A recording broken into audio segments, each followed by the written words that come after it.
নমস্কার বন্ধুরা, আরেকটা নতুন ভিডিও তোমাদের সকলকে জানাই স্বাগত। তো বন্ধুরা, আজকে কি রেসিপি করব? এখানে দেখো বেশ একটু মানে কত হবে 100-র মতো মুসুর ডাল এখানে ভিজিয়ে রেখেছি, আলু কেটে নিয়েছি আর ঝিঙে কেটে নিয়েছি, এখানে নিয়েছি আদা একটু লাগবে। তো এই দিয়ে আজকে একটা রেসিপি বানাবো। তো চলো রেসিপিটা শুরু করে দিই। তো প্রথমেই মুসুর ডালটা কিন্তু আমি 1 ঘন্টার মতন ভিজিয়ে রেখেছিলাম, আর এখন জলটা একটু ছেঁকে নিয়েছি, আর এর মধ্যে দিয়ে দিয়েছি 2টো কাঁচা লঙ্কা। এখন এটাকে আমি বেটে নেব। তো এখন কিন্তু একটা কড়া নিয়ে নিলাম, এখন এর মধ্যে দিয়ে দেব সমস্ত আলুটা,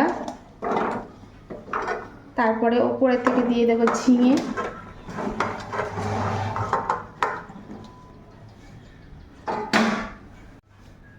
এখন এর মধ্যে দিয়ে দেব পরিমাণ মতো লবণ, দিয়ে দেবো একটু হলুদ, আর এখন দিয়ে দিতে হবে কিন্তু সিদ্ধ হওয়ার জন্য খানিকটা জল।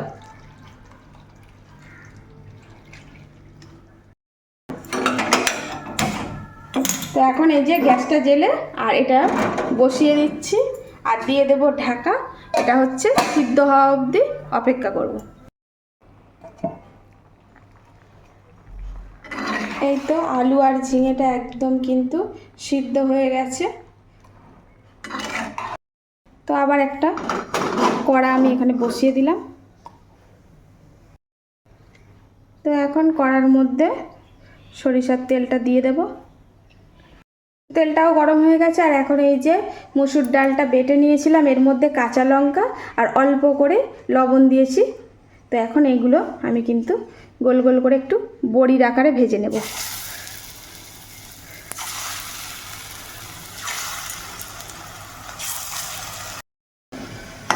তো এই তো বড়াগুলো বেশ সুন্দর করে ভেজে নিয়েছি, এখন কিন্তু এই বড়াগুলো আমি তুলে ফেলব। তো এখন এই তেলের মধ্যে দিয়ে দেব একটা তেজপাতা, আর দিয়ে দেব একটু পাঁচফোড়ন, আর এখন দিয়ে দেব আদা আর জিরে বাটাটা। এই তো মশলাটা সুন্দর করে কষিয়ে নিয়েছি, আর এখন কিন্তু ঝিঙে আর আলুটা সিদ্ধ করে রেখেছিলাম এটা দিয়ে দেব।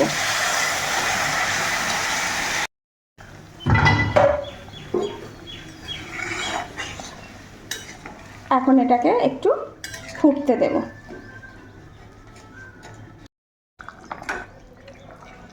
তো এখন কিন্তু এটা বেশ ভালো করে ফুটিয়ে নিয়েছি। এখন এর মধ্যে এই যে বড়াগুলো ভেজে রেখেছি, এখন এইগুলো কিন্তু দিয়ে দেব। তো এই বড়াগুলো দেওয়ার পরে আমি কিন্তু আরও একটু এটাকে ভালো করে ফুটিয়ে নেব। আর ফোটানোটা একটু সময় ধরে ফোটালে একটু ধিমে আছে, এই বড়াগুলো বেশ সুন্দর ঝোলটা টেনে নেবে, আর বড়াগুলো বেশ সুন্দর করে ফুলে উঠবে। আর আমি কিন্তু এখানে এখনও পর্যন্ত কোনো রকম লঙ্কা দিইনি। তো এখন হচ্ছে 3টে লঙ্কা দিয়ে দিলাম। তো তোমরা যদি ঝাল চাও একটু লঙ্কার গুঁড়োও দিতে পারো। তো আমাদের আর লাগবে না, আজকে একটু ঝাল ছাড়া খাবো। কাঁচা লঙ্কা দিয়েছি, যদি লাগে মেখে নেব।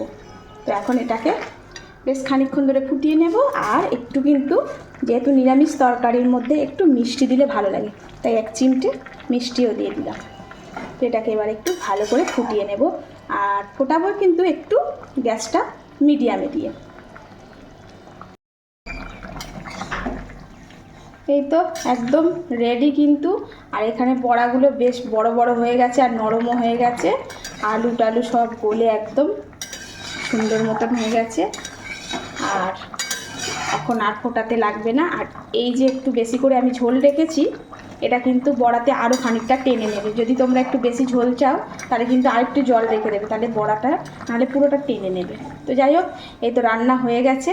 তো চলো এখন গ্যাসটা বন্ধ করে দিচ্ছি, আর এটাকে কিন্তু একদম ঢেলে ফেলবো।